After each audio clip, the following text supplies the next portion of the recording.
Hello, good morning everybody. हम ठीक हैं, उम्मीद करते हैं तुम लोग भी ठीक ही होगे।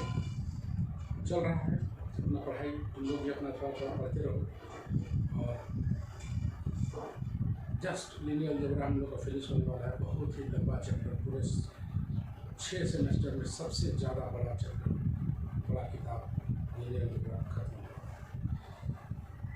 नेक्स्ट हम लोग ऑर्थोगोनल सेट देखे थे, अब हम लोग ऑर्थो नॉर्मल सेट देख रहे हैं। डेफिनेशन हम पिछले क्लास में भी क्लियर किए थे, इस बार भी थोड़ा सा हम लोग इसको किसी पर काम करना है तो थोड़ा सा इसको बता देते हैं। S with the set of vectors in IPS, S with the set of vectors in IPS suppose करना है, तब इसी एस को बोलेंगे हम लोग ऑर्थो नॉर्मल सेट। इसी एस को बोलेंगे हम लोग ऑर्थो नॉर्मल सेट। तो फिर देखो, S with the set of कल हो set of vectors in IPS, और तब बोल रहे हैं हम लोग कि इसी एस को हम लोग ऑर्थो नॉर्मल सेट बोलेंगे कब?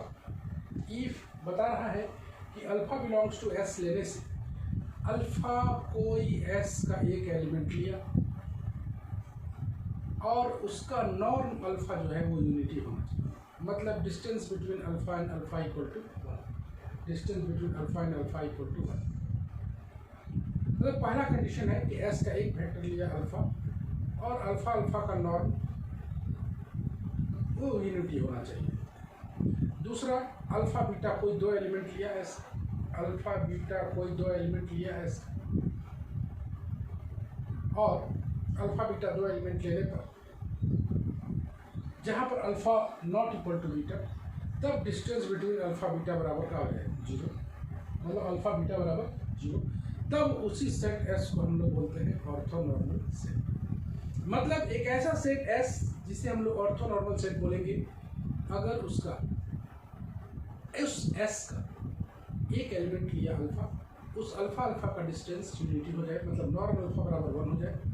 और अगर दो एलिमेंट लेते हैं alpha beta belongs to S, साथ में alpha not equal to beta, note that point, alpha not equal to beta, तब अल्फा बीटा का जो लेंथ होगा वो कितना होना चाहिए? 0।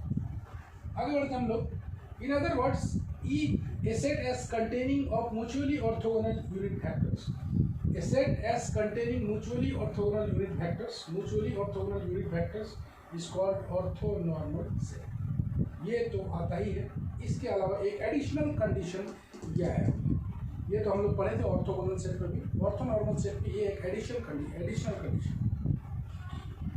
साथ में बोला है कि एक फाइनाइट सेट एस है, वही S set of vectors in IPS, alpha 1 से लेके अल्फा n तक। नोटेशन अलग है, मैथमेटिकली बोले हम लोग इसको।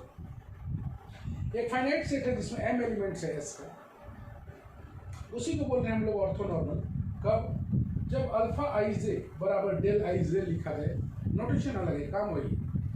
जब डेल आई जे बराबर 1 हो जाए, मतलब ये वाला, मतलब ये दोनों एलिमेंट सेम होना चाहिए, मतलब आई इक्वल टू, मतलब ये जो एलिमेंट लेंगे वही एलिमेंट इसमें भी होना चाहिए, दोनों सेम एलिमेंट।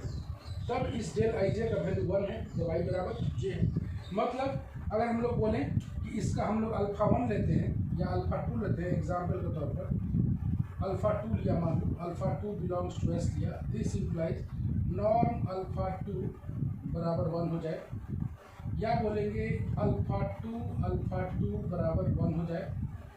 और साथ में ये बोला है कि दोनों अगर अलग एलिमेंट है, दोनों अगर अलग एलिमेंट, तो कोई दो एलिमेंट ले लेते हैं, कंडीशन 1 था, और एक मान लेते हैं अल्फा 1, एक मान लेते हैं अल्फा 2 बिलोंग्स टू एस लिया, साथ में alpha 1 not equal to alpha 2, that is this implies norm of alpha 1 alpha 2 बराबर कितना हो जाए? 0। मतलब ये कंडीशन, ये एग्जाम्पल के तौर पर देखा, तब उस सेट एस को हम लोग बोल देने का है ऑर्थो नॉर्मल सेट। अब हम लोग बात करेंगे इसके इंपॉर्टेंट प्रॉपर्टी पर, existence of ortho normal set. बता दिया जाए, डन है। पिछले क्लास में हम लोग इसको देखे थे।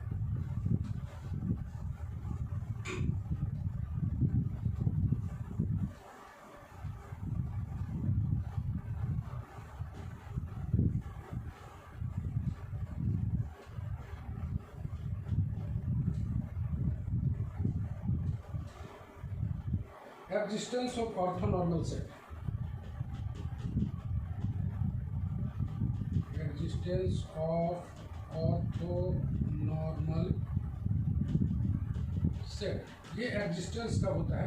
Every in a product space, every IPS भी which is not equal to zero space possesses an orthonormal set. Possesses an orthonormal set. Orthonormal set. Every IPS B which is not equal to zero space possesses a orthonormal set. मतलब हर एक IPS B का जो not equal to zero space होगा, वो possesses करेगा orthonormal set. Let 0 not equal to alpha belongs to B, then norm alpha not equal to 0, the set alpha by norm alpha containing only one factor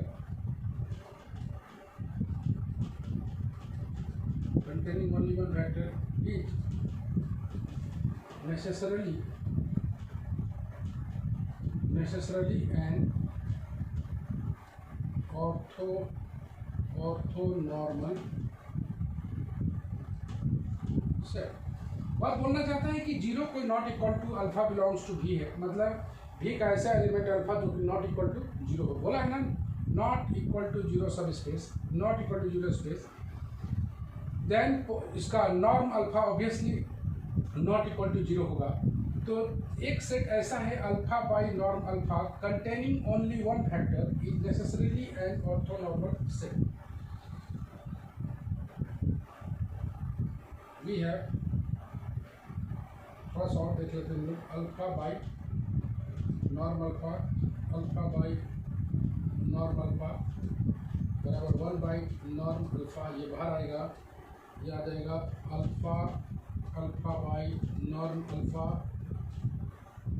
ये 1 by norm alpha अपने जगह पर है, इसको लिख सकते हैं हम लोग 1 बाई नॉर्म अल्फा अल्फा. तब इसको हम लोग बता सकते हैं 1 बाई नॉर्म अल्फा का स्क्वायर. ये अल्फा आया हुआ है, इस अल्फा को लिख सकते हैं नॉर्म अल्फा का स्क्वायर. ये नॉर्म अल्फा का स्क्वायर, और ये चूँकि नॉट इक्वल टू जीरो है, दिखाई दे रहा है, इसको लिखना जरूरी है क्योंकि norm alpha not equal to zero है, इसलिए कैंसिल होके ये 1 आएगा. ओके, तो इसमें बस इतना ही. चलो एक बार और देख लेते हैं इसको. हम लोग बात करते हैं कि zero not equal to alpha belongs to B, then norm alpha not equal to zero, the set this much containing only one factor is necessarily an orthonormal set. Necessarily an orthonormal set. अब इसको अगर हम लोग break करें alpha by norm alpha, इसको हम लोग अगर ब्रेक करें उस लीनियरली प्रॉपर्टी से, तो 1 by norm alpha by alpha norm alpha आएगा, और इसके जो बाहर है इसके जगह पर हम लोग लिख सकते हैं. इसको एक बार फिर हम लोग ब्रेक करेंगे तो ये आएगा 1 बाई नॉर्म अल्फा. ये आ जाएगा नॉर्म अल्फा का स्क्वायर अल्फा, और इस अल्फा को ही हम लोग क्या बोलते हैं, नॉर्म अल्फा का स्क्वायर. ये नॉट इक्वल टू जीरो है, इसीलिए कैंसिल होकर कितना होगा 1. तो ये था एग्जिस्टेंस ऑफ ऑर्थोनॉर्मल सेट. मतलब हर एक IPS भी जो not equal to zero space है पोजेजेज करेगा एक ऑर्थोनॉर्मल सेट. इसको हम लोग यूज करेंगे, नोट डाउन किया जाए.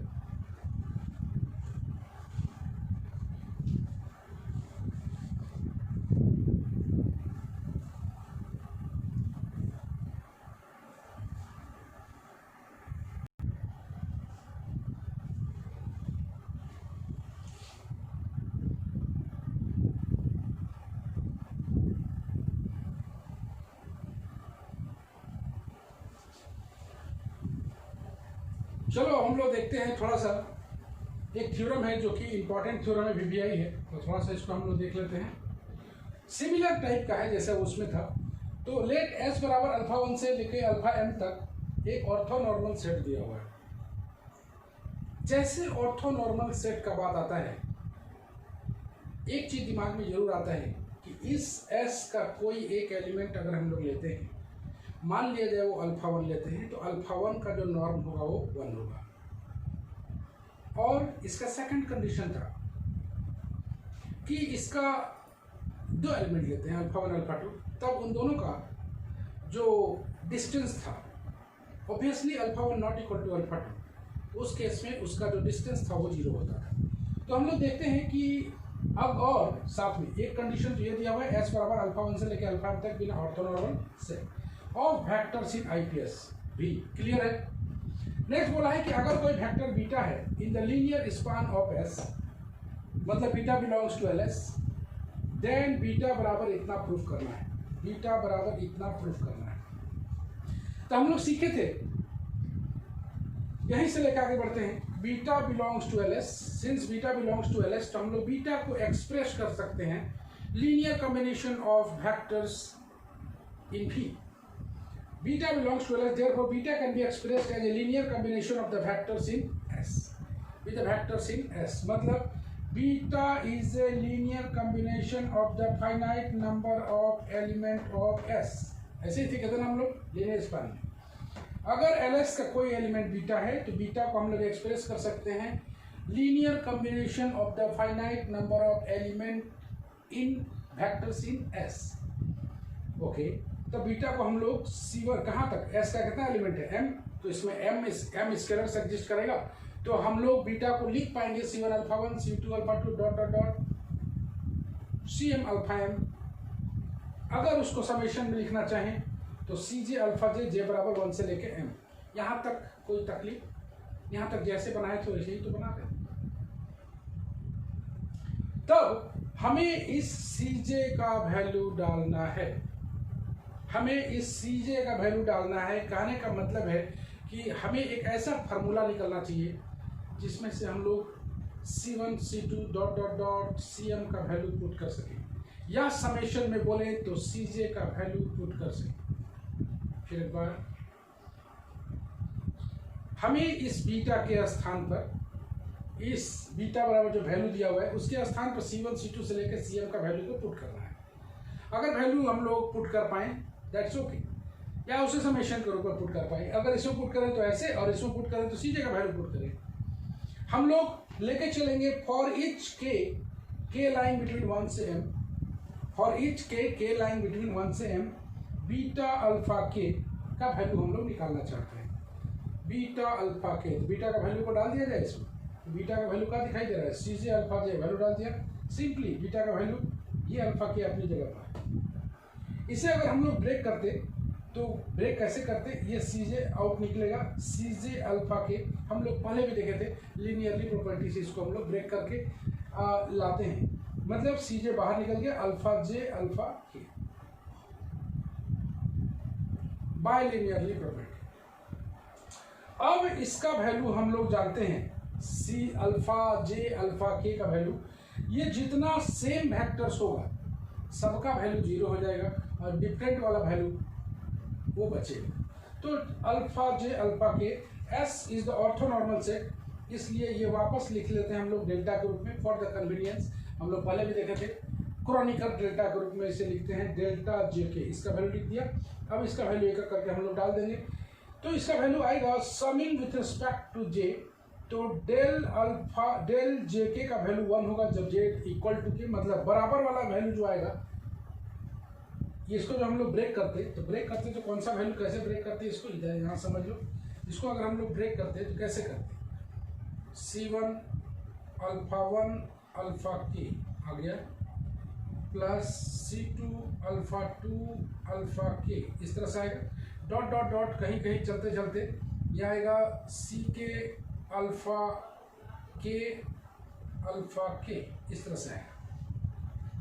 तो इस अल्फा के का वैल्यू आ जाएगा 1, देख रहे हो, तो बच जाएगा सिर्फ CK, बाकी बाद रेस्ट ऑफ द टर्म्स ये कितना हो जाएगा 0, क्योंकि ये दोनों वैल्यू क्या है अलग अलग, ये दोनों वैल्यू क्या है अलग अलग, तो रेस्ट 0 चलते चलते यहाँ पर एक वैल्यू आ जाएगा CK into 1 plus dot dot dot plus 0 0 0 जितना भी है सारा 0 हो जाएगा।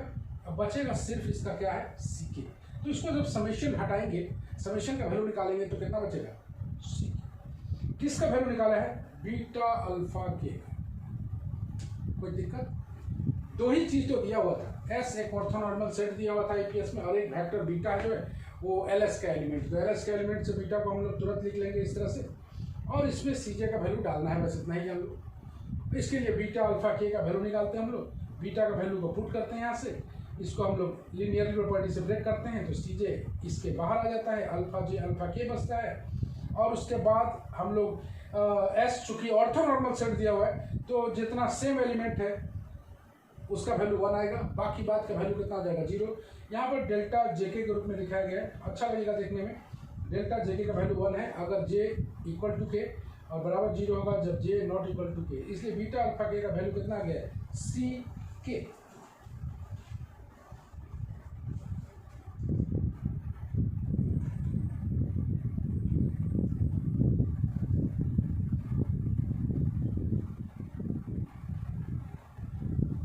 ओके, इधर हम लोग मिटा देते हैं। ये उम्मीद करते हैं समझ में आ गया होगा पूरा कि कैसे सम का वैल्यू जितना था अलग अलग वैल्यू, यहाँ दोनों में अलग वैल्यू आएगा तो उसका वैल्यू कितना हो जाएगा, तुम देख रहे हो कि उसका वैल्यू कितना हो जाता है, 0। बाकी बात इसका वैल्यू हो जाएगा 1, इसके कारण ये बच जाता है सी के। चलो थोड़ा सा हम लोग इसका वैल्यू को हटाते हैं, और इसका जो वैल्यू निकला है सी के, उसको हम लोग पुट कर देते हैं। तो मेरे पास जो आया है,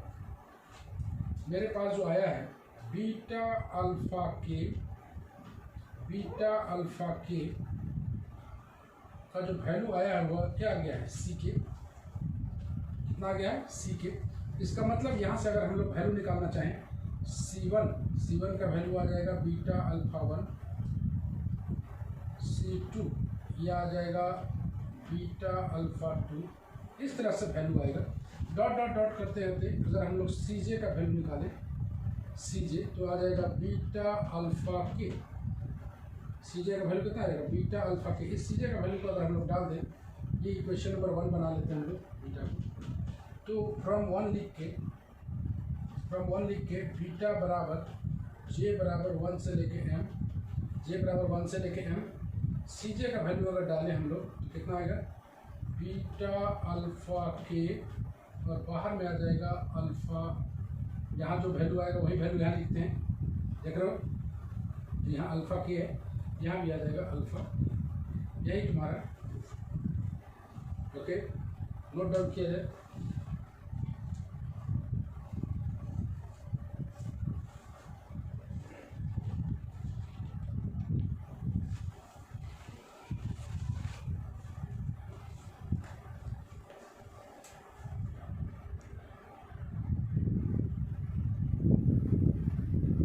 देख लिए तुम लोग,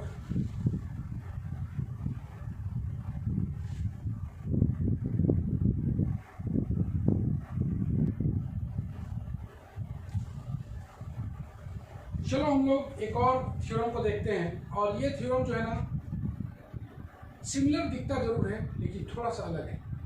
ऑर्थोनॉर्मल सेट, ऑर्थोगोनल सेट, इन दोनों में से एक क्वेश्चन आता ही है। तो हम लोग देखते हैं कि इसको कैसे करते हैं।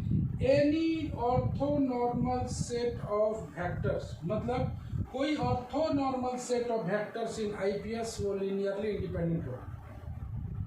कोई orthonormal set of vectors in IPS is linearly independent, वो लीनियरली इंडिपेंडेंट हो। मतलब अगर S कोई ऑर्थोनॉर्मल सेट ऑफ वेक्टर्स, लोग यहीं से दिख रहा है, देखो ना, एक S कोई ऑर्थोनॉर्मल सेट ऑफ वेक्टर्स तुम्हें लेना पड़ेगा, और S1 कोई उसका फाइनाइट सबसेट ले लिया, S1 कोई उसका फाइनाइट सबसेट ले लिया, तो S1 में अल्फा 1 से लेकर अल्फा n तक be the finite subset of S containing m distinct vectors. मतलब इसमें m वेक्टर्स है जो कि सब अलग अलग। फिर एक बार बताते हैं, यहाँ से दिखाई दे रहा है any orthonormal set of vectors in IPS. तो सीधा सा बात है कि लीनियर इंडिपेंडेंट बनाना है तो S कोई orthonormal set of vectors in IPS भी लेंगे, और S1 कोई उसका फाइनाइट सबसेट ले लेंगे, जिसमें 1 से लेके m तक एलिमेंट है, सारे डिस्टिंक्ट। S1 अल्फा 1 से लेकर L में बिना finite subset of S containing m distinct vectors. तो हम लोग इसका मतलब है कि CJ अल्फा j मतलब हो गया कि C1 alpha 1 plus C2 alpha 2 dot dot dot CM alpha m बराबर 0। Then we have to prove that, यहाँ पर लिख सकते हैं, then we have to prove that independent बनाना है। We have to prove that, यहाँ पर हम लोग बता देते हैं कि C1 बराबर C2 बराबर डॉट डॉट डॉट CM बराबर सब कहा जाना चाहिए 0। तो CJ अल्फा j बराबर C1 alpha 1 C2 alpha 2 dot dot CM alpha m बराबर 0 लेने पर ये सारा वेक्टर्स, ये सारा स्केलर्स अगर 0 आता है तो हम लोग बोल देंगे कि क्या है, लीनियरली इंडिपेंडेंट। चलो, we have for each value of k का वैल्यू लाई कर रहा है 1 से लेके m तक। For each value of k का वैल्यू लाई कर रहा है 1 से लेके m तक। तो CJ अल्फा j अगर इसको हम लोग निकालें तो इसको हम लोग लिख पाएंगे j बराबर 1 से लेके m। हम लोग बताए थे कि CJ बाहर निकल जाएगा alpha j alpha k by linearly property of IPS। CJ alpha j alpha k, इसको हम लोग लिख लेते हैं j बराबर 1 से लेके m। यहाँ पर पिछला जैसे बनाए थे हम लोग CJ, इसको लिख लेते हैं डेल जे के, और इस डेल जे के का भी जो वैल्यू आएगा बराबर 1 होगा इफ j इक्वल टू के, बराबर 0 होगा if del j not equal to k. इसको अगर हम लोग सॉल्व करें पूरा ब्रेक करके, तो ब्रेक करके अगर सॉल्व करेंगे तो किसका वैल्यू आएगा, ये आ जाएगा CJ के बराबर। किसका आ जाएगा, पहले बताए थे कि रेस्ट ऑफ द वेक्टर कितना हो जाएगा, अगर ये दोनों का वैल्यू j बराबर क्या आता है, j बराबर क्या आता है तो उसका वैल्यू 1 लिखना है, बाकी बात के लिए कितना हो जाएगा 0, रेस्ट पार्ट 0 हो जाएगा, ये बच जाएगा CJ। मतलब मेरे पास जो वैल्यू आया j बराबर 1 से लेके m, CJ alpha j alpha k का वैल्यू हम लोग निकाले और इसका वैल्यू आया हुआ है क्या, CJ। नोट डाउन करें आप लोग।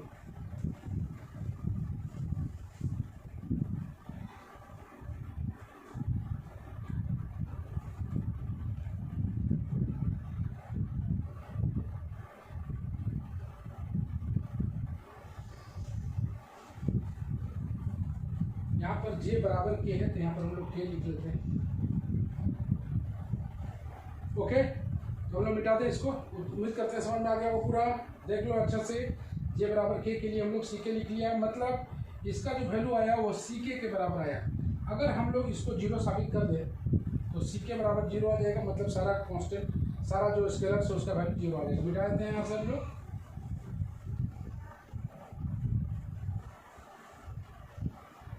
अब भी है, मेरे पास है j बराबर 1 से लेके m, CJ अल्फा j का वैल्यू कितना था 0। देयरफॉर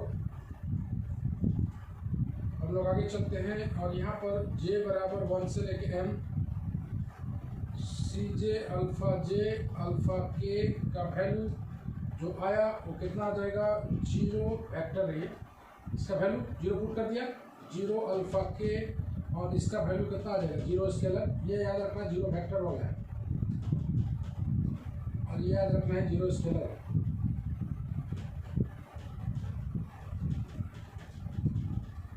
इसको हम लोग मिटा दें, इसका वैल्यू निकाल के देखें हम लोग कितना आ गया 0। और फाइनली हम लोग बात करेंगे अब, तो इसका मतलब है कि ck बराबर आ गया है मेरा 0, क्योंकि इसके बराबर कितना था हम लोग निकाले थे अभी, CJ alpha j alpha k का वैल्यू कितना आया हुआ था हम लोग का वैल्यू आया हुआ था हम लोग का बराबर आया हुआ था ck, और ck का इसका वैल्यू कितना है 0।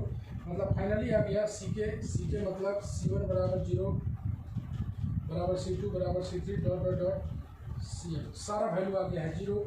तो हम लोग बोल देते हैं कि ck बराबर 0 for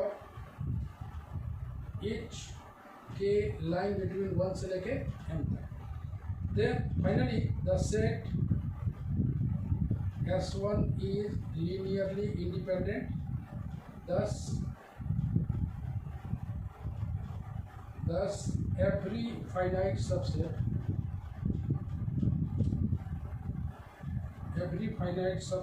of S is Li, therefore S is Li, S is linearly independent।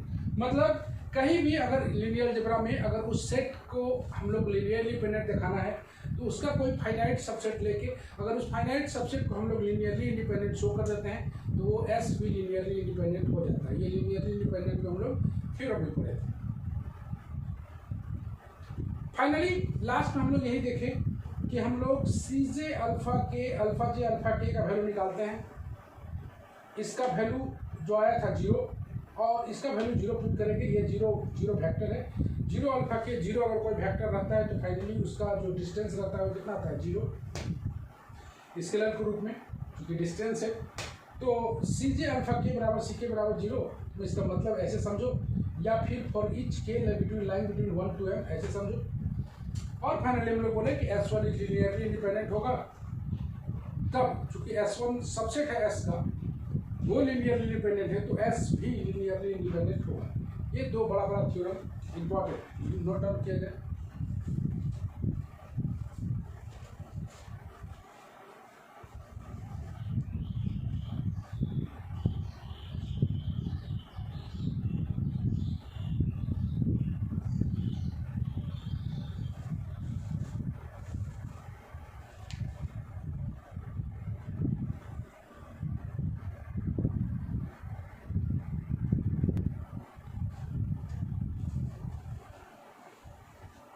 Now we will discuss about three important definitions। में पहला आ रहा है तुम्हारा complete orthonormal set. Complete orthonormal set मतलब पूरा orthonormal set. Complete orthonormal set का होता है कि एक ऑब्वियसली एक ऑर्थोनॉर्मल सेट को ही कंप्लीट बोलेंगे। एक ऑर्थोनॉर्मल सेट को ही हम लोग कंप्लीट बोलेंगे कब? If it is not contained in larger orthonormal set, अगर वो लार्जर ऑर्थोनॉर्मल सेट में कंटेन्ड न करे। मतलब एक ऑर्थोनॉर्मल सेट को ही हम लोग बोलेंगे कंप्लीट कब? जब it is not contained in larger orthonormal set, अगर वो लार्जर ऑर्थोनॉर्मल सेट में कंटेन्ड न करे। चलो ये उतना खास नहीं है, लेकिन ऑर्थोनॉर्मल बेसिस बड़ा इंपॉर्टेंट होता है।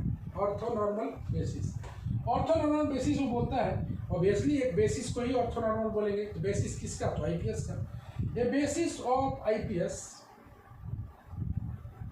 स्टार्ट तो बहुत इजी है।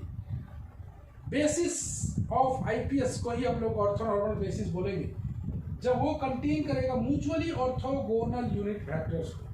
म्यूचुअली ऑर्थोगोनल यूनिट वेक्टर्स मतलब एक दूसरे में जो है उसका लेंथ जो है वो 1 होना चाहिए।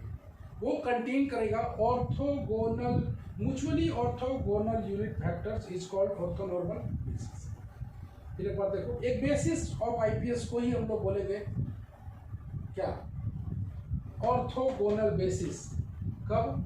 जब वो कंटेन करेगा म्यूचुअली ऑर्थोगोनल यूनिट वेक्टर्स को। तो वैसे बेसिस को हम लोग तुरंत बोल देंगे का orthonormal basis. Orthonormal basis. Last में आता है ग्राम स्मिथ ऑर्थोगोनलाइजेशन प्रोसेस। इसी पर हम लोग को सवाल बनाना है अगले क्लास में। इसी पर हम लोग को सवाल बनाना है नेक्स्ट क्लास में। Gram Schmidt orthogonalization process. Every finite dimensional inner product space, हर एक finite dimensional inner product space has orthonormal basis. मतलब हर एक finite dimensional inner product space में उसका एक ऑर्थोनॉर्मल बेसिस होगा। Every finite dimensional IPS has an orthonormal basis. तो आज जो है बड़ा अच्छा चीज हम लोग देखे। आज अगले क्लास में हम लोग ऑर्थोनॉर्मल बेसिस पर सवाल करेंगे और लास्ट करेंगे उसको हम लोग क्या नाम है उसका बेसल्स इनइक्वालिटी देख के उसको फाइनल करेंगे। तो ये 3 important definition, complete orthonormal set, orthonormal basis और ग्राम स्मिथ ऑर्थोगोनलाइजेशन प्रोसेस, जिसमें हमने देखा हर एक फाइनाइट डायमेंशनल आईपीएस का हर एक फाइनाइट डायमेंशनल आईपीएस के पास एक ऑर्थोनॉर्मल बेसिस होता है। तो उम्मीद करते हैं आईपीएस हम लोग का इनर प्रोडक्ट स्पेस खत्म होने वाला है। इसके बाद हम लोग इसमें शुरू करेंगे। अभी चूँकि टाइम है एग्ज़ाम में, 15 जुलाई की भूल भुलैया में नहीं रहना है। 15 जुलाई तक एग्ज़ाम नहीं होने जा रहा है तुम लोग। मान के चलो कि अगस्त में एग्ज़ाम हो सकता है अगर परिस्थिति अनुकूल बने तो। अभी तत्काल परिस्थिति अनुकूल नहीं है। तत्काल आप लोग थोड़ा थोड़ा पढ़ते रहें और हम लोग शुरू करेंगे ग्राफ थ्योरी। तो बहुत जल्द ग्राफ थ्योरी करेंगे और ग्राफ थ्योरी में अगर जिसके पास नहीं है तो हम उसके लिए कुछ उपाय लगाते हैं। उसका पीडीएफ भी बना के भेज सकते हैं और तो कोई उपाय है नहीं। पीडीएफ को अगर आप चाहें तो जेरोक्स करा सकते हैं, अगर जेरोक्स खुला हुआ हो तो।